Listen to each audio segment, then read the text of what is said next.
Selamat pagi Bu dosen dan teman-teman semua.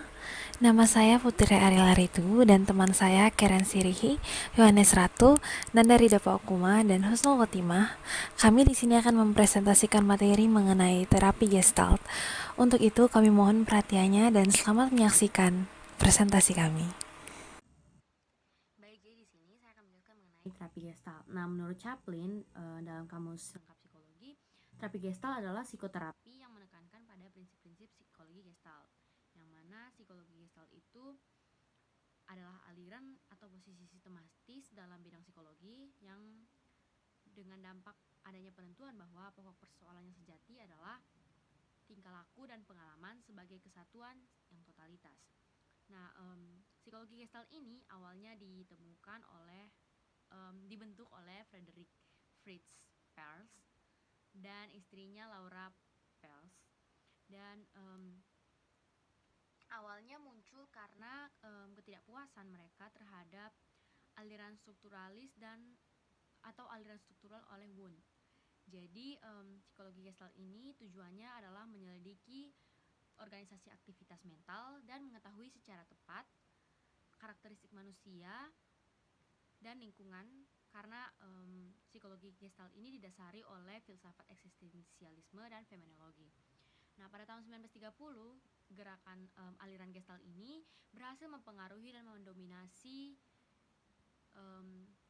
psikologi di Jerman, di mana posisi mereka menggantikan posisi Wundt ini, sehingga mereka menjadi dominasi di Jerman. Namun gerakannya itu tidak aliran itu tidak berlangsung lama karena muncullah Hitlerisme, sehingga tokoh-tokoh terkemuka psikologi Gestalt di sana akhirnya pindah ke United States Amerika, dan mulai mengembangkan psikologi Gestalt di sana.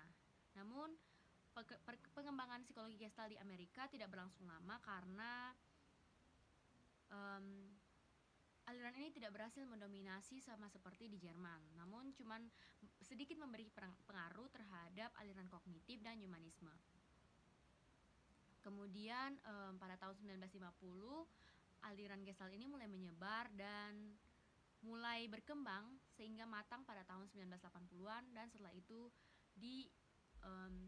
disebarluaskan dan digunakan oleh psikologi-psikologi di luar. Nah, kemudian ada prinsip Gestalt, di mana terapi Gestalt ini memiliki beberapa prinsip. Nah, yang pertama adalah holism, di mana holism ini menekankan kepada kesatuan yang utuh dan koheren, di mana dia tidak menempatkan sebuah nilai yang superior pada aspek tertentu, karena pada dasarnya seluruh aspek dalam suatu individu itu penting dan merupakan suatu kesatuan. Lalu yang kedua adalah field theory atau teori lapangan. Dan teori lapangan ini fokusnya kepada interaksi seorang individu dengan lingkungannya, untuk melihat bagaimana gerakan fisiknya, nada suara, sikap, maupun gerakan-gerakan nonverbal yang lainnya. Kemudian ada figure formation process. Figure formation process ini adalah proses pembentukan sosok yang mana berasal dari pengalaman visualnya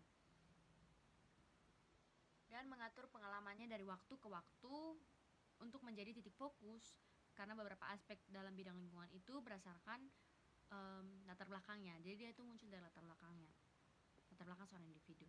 Kemudian yang terakhir ada organismic self regulation, di mana organismic self regulation ini atau yang biasa dibilang pengaturan diri organismik adalah ketika seorang individu bisa mengatur dirinya sendiri sesuai dengan kebutuhan organismik alaminya. Misalnya dia lapar, dia ngantuk, ya dia tahu apa yang harus dilakukan gitu. Jadi saat dia lapar dia makan, saat dia ngantuk dia tidur gitu. Dan kemudian yang berikut ada fokus dari terapi Gestalt.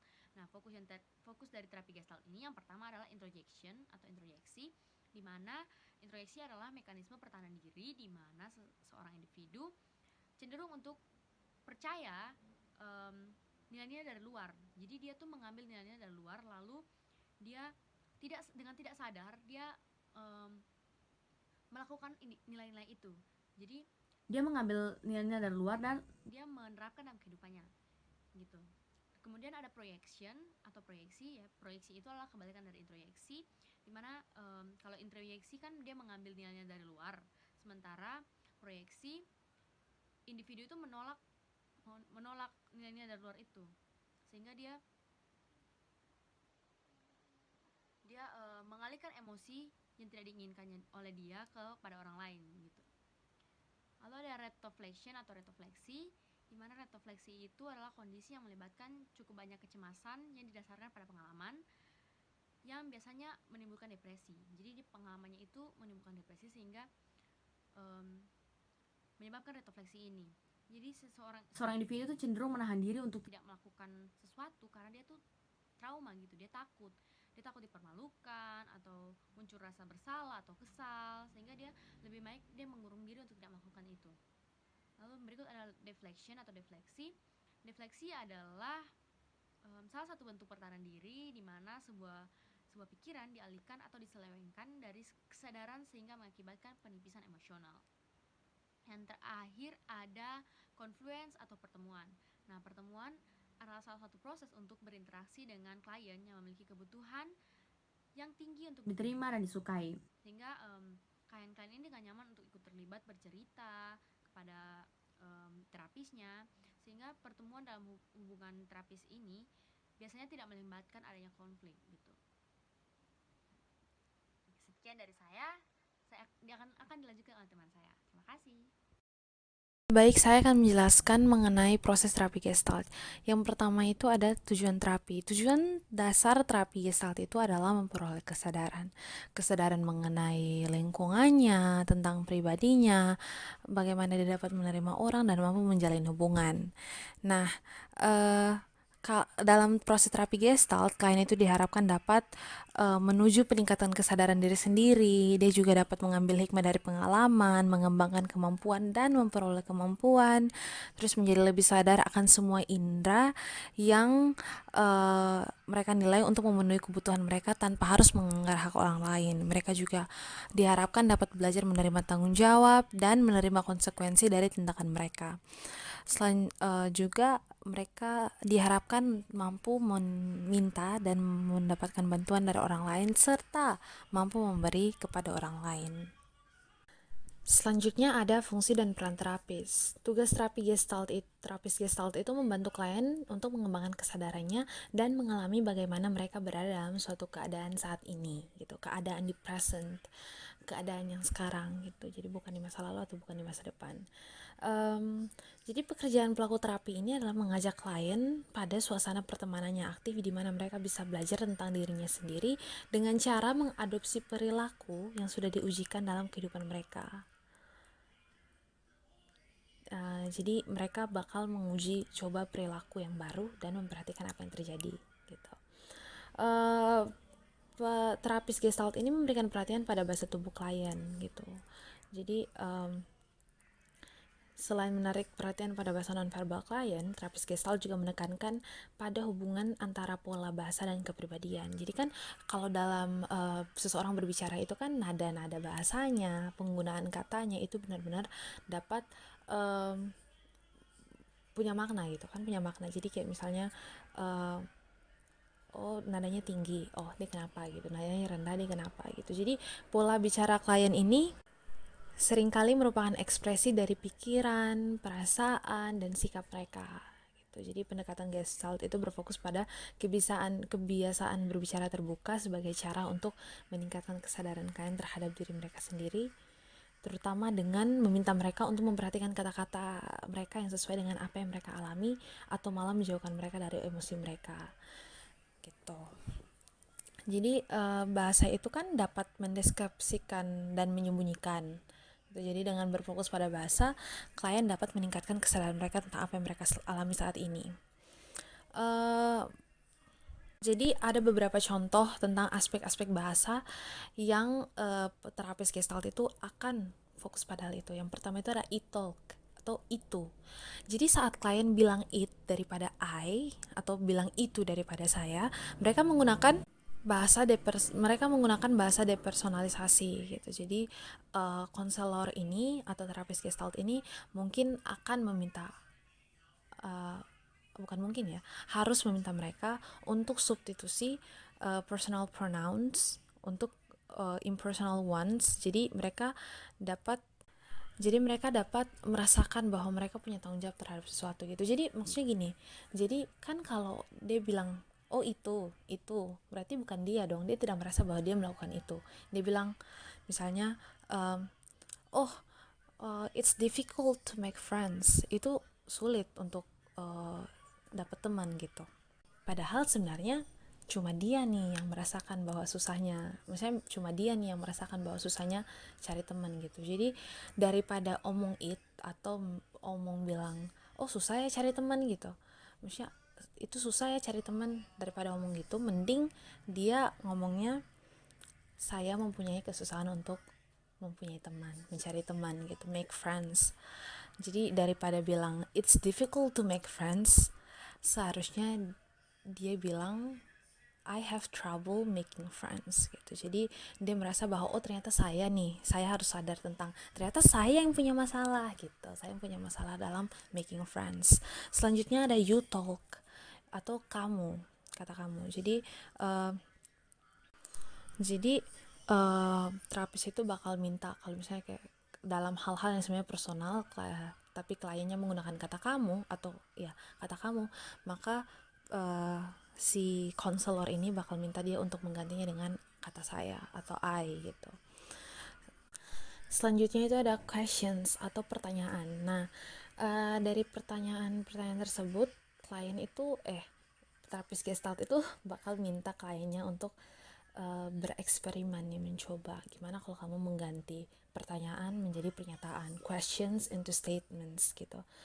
Jadi dari membuat personal statement ini atau pernyataan diri ini, klien akan mulai nih mengasumsikan oh saya tuh ternyata punya responsibility, saya punya tanggung jawab tentang hal ini gitu. Jadi menambah kesadaran diri juga kan. Selanjutnya adalah language that denies power atau bahasa yang mengelak kekuatan, itu kalau ya lurus-lurus ya. Karena kan klien ini punya tendensi untuk mengelak bahwa mereka tuh punya personal power gitu, dengan kasih disclaimer pas kasih pernyataan gitu. Jadi misalnya kayak gini, klien tuh bilang saya tidak bisa, tapi mereka tuh sebenarnya mengimplikasikan bahwa mereka tidak akan, mereka tidak akan melakukan itu. Jadi pas klien itu didorong untuk bilang mengganti want menjadi can't atau tidak akan menjadi tidak bisa, jadi akan ini nih klien bakal menerima bahwa oh mereka punya kekuatan untuk bertanggung jawab, taking responsibility untuk keputusan mereka gitu. Jadi dari sini terapis diharapkan dapat menemukan kesadaran tentang apa yang sebenarnya ada diungkapkan melalui kata-kata klien gitu. Selanjutnya adalah mendengarkan metafora klien gitu. Jadi klien itu biasa ngomong mengenai metafora gitu. Oh, aku tidak mempunyai kaki untuk berdiri gitu. Atau saya mempunyai lubang di jiwa saya. Atau misalnya ada klien yang bilang saya merasa sedang melewati penggiling daging gitu. Jadi dari situ terapisnya bisa tanya, oh pengalaman apa nih pengalaman apa yang kamu dapatkan setelah menjadi daging yang digiling gitu, daging yang digiling, terus siapa sih yang menggiling dagingnya gitu. Jadi dari sini penting untuk mendorong klien untuk kasih tahu nih lebih banyak tentang apa yang dia rasakan, apa yang dia alami. Jadi terapis ini dapat membantu klien dalam menerjemahkan makna metafora sehingga mereka dapat ditangani dalam terapi tersebut gitu. Yang terakhir ada mendengarkan bahasa yang menyingkap sebuah cerita gitu. Jadi terapisnya bakal fokus nih, akan melihat nih hal-hal kecil, bagian-bagian kecil gitu yang dikatakan oleh seseorang, lalu fokus dan mengembangkan elemen-elemen tersebut gitu. Jadi kayak bikin bantu untuk flash out storyline-nya si klien gitu. Selanjutnya ada pengalaman klien dalam terapi. Jadi Miriam Polster ini pada tahun 1987 mendeskripsikan 3 stage integrasi yang menunjukkan bahwa klien ini punya pertumbuhan dalam sebuah terapi. Yang pertama itu discovery atau penemuan gitu. Jadi klien itu akan mencapai sebuah kesadaran baru tentang diri mereka sendiri. Yang kedua itu adalah accommodation atau akomodasi yang melibatkan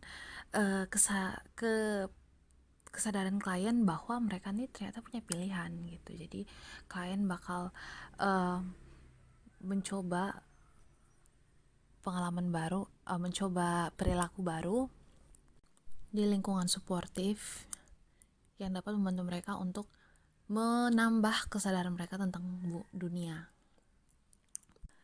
Yang ketiga ada assimilation atau asimilasi, di mana melibatkan klien yang belajar bagaimana cara mempengaruhi lingkungan mereka.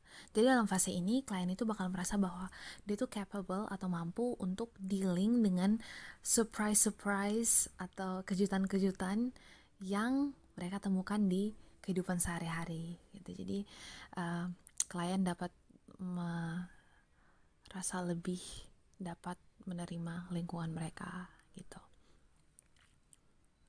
Sehingga akhirnya klien dapat mengembangkan confidence, kepercayaan diri dalam kemampuan mereka untuk improve dan improvise atau memperbaiki diri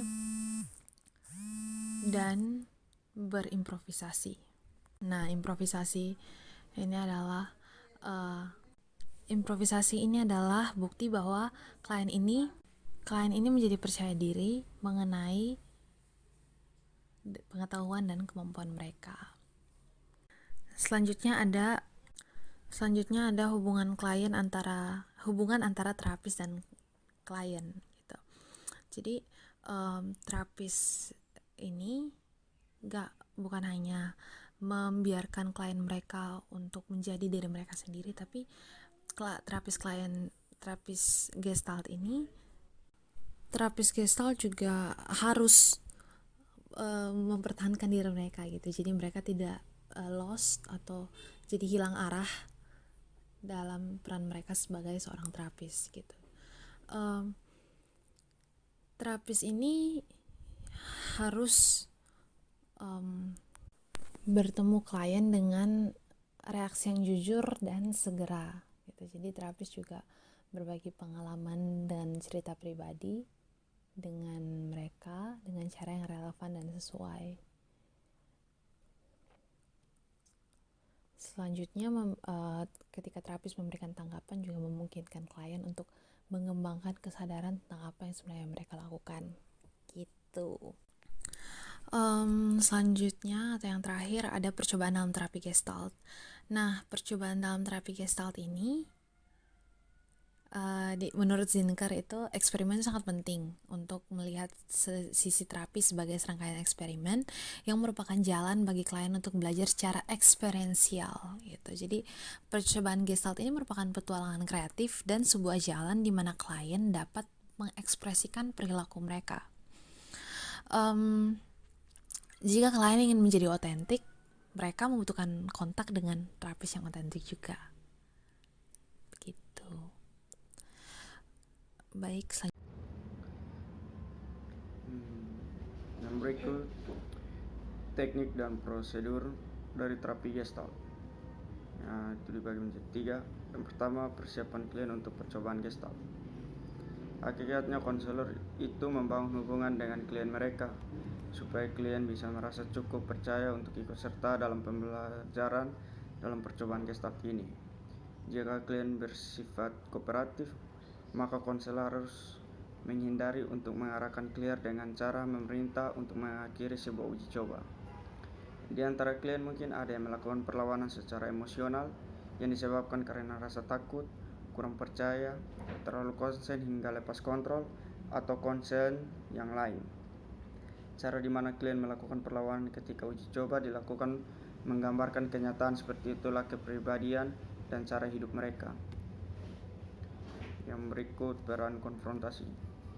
Konfrontasi digunakan pada saat-saat mempraktikkan terapi Gestalt yang sebelumnya tidak mesti dipandang sebagai sesuatu yang kejam. Konfrontasi bisa dilakukan seperti di dalam cara klien bekerja sama, terutama ketika klien diminta untuk menguji perilakunya sendiri, sikapnya, dan pikirannya.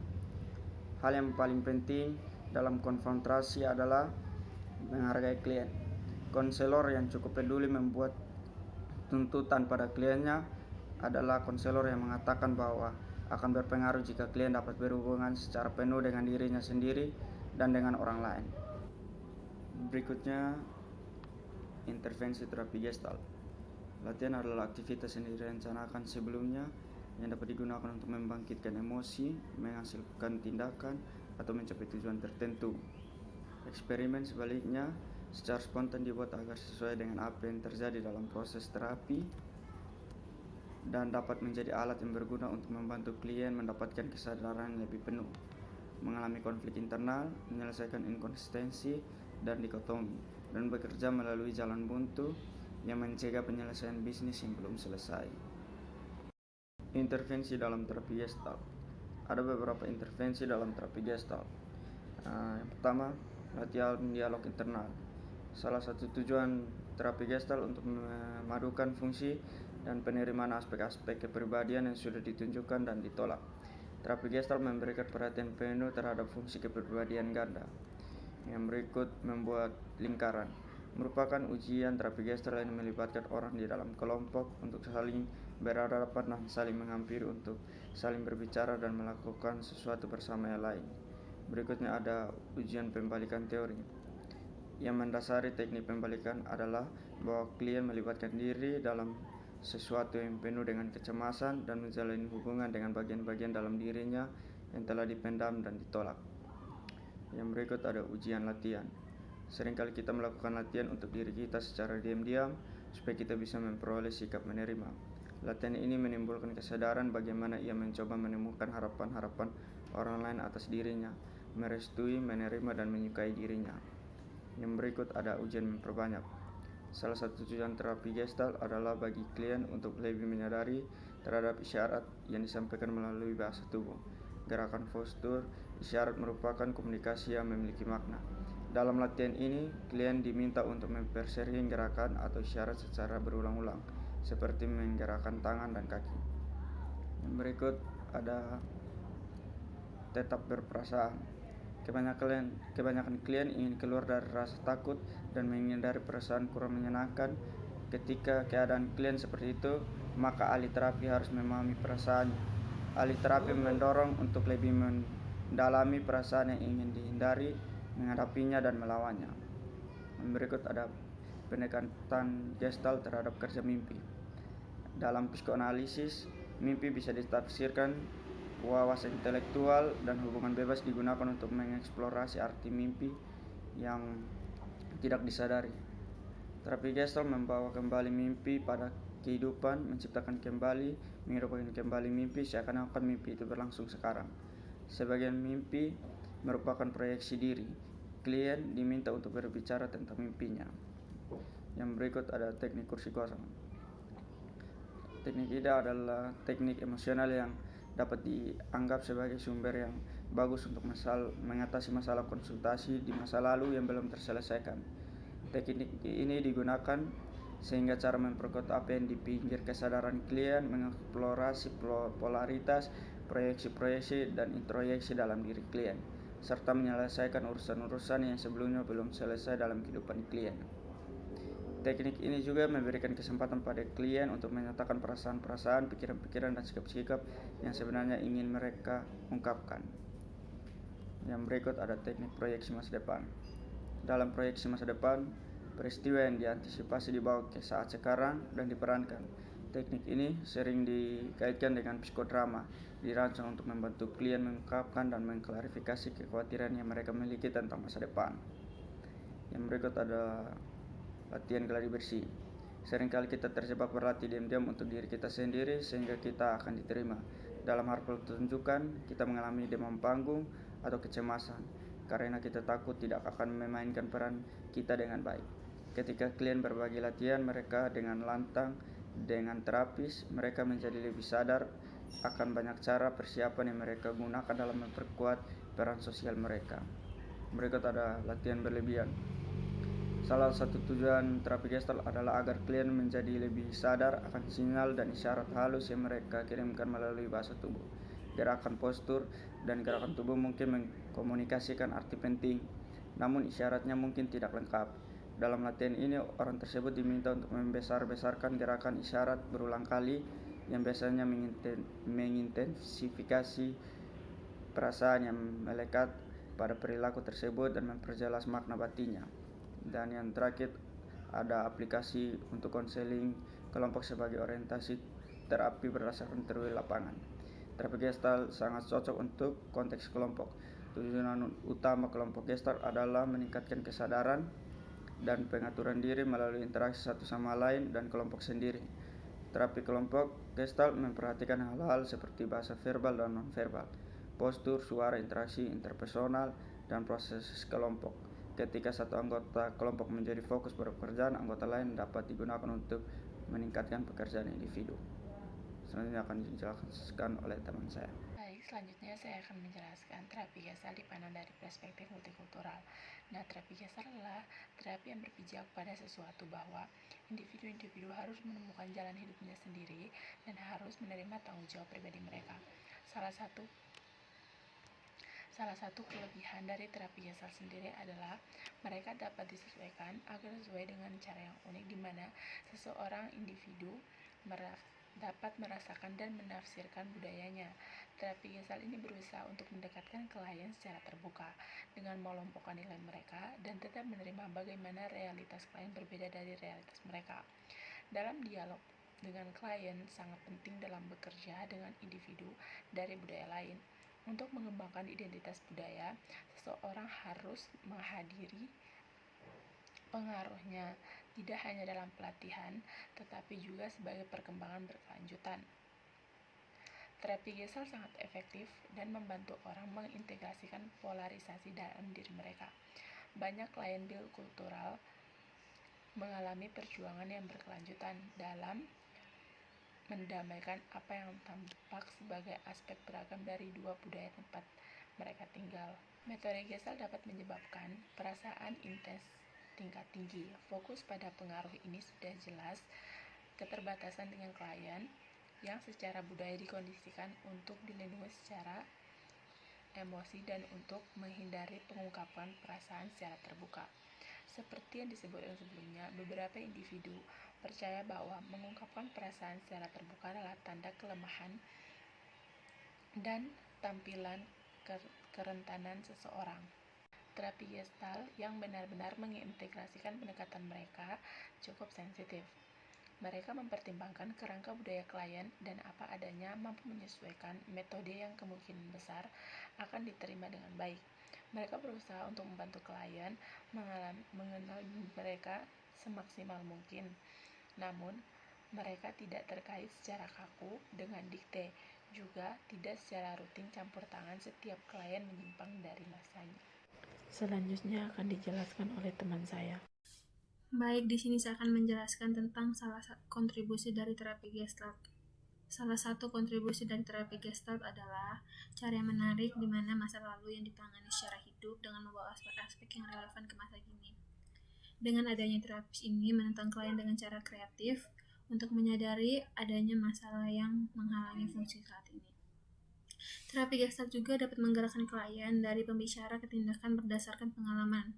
Fokusnya itu pada yang mencerminkan moto Gestalt awal, yang dimana bunyinya Anda tidak perlu sakit untuk menjadi lebih baik, sehingga klien diberikan berbagai alat dalam bentuk eksperimen Gestalt guna menemukan aspek baru dari diri mereka sendiri dan membuat keputusan tentang mengubah arah hidup mereka sendiri. Nah, Adanya pendekatan Gestalt ini ialah guna mempermudah orang dengan meningkatkan kesadaran tentang konsep utama dalam hidup melalui suatu mimpi. Karena dengan adanya mimpi tersebut dapat meningkatkan klien dalam mewujudkan sesuatu sesuai dengan mimpi atau impian yang diinginkan.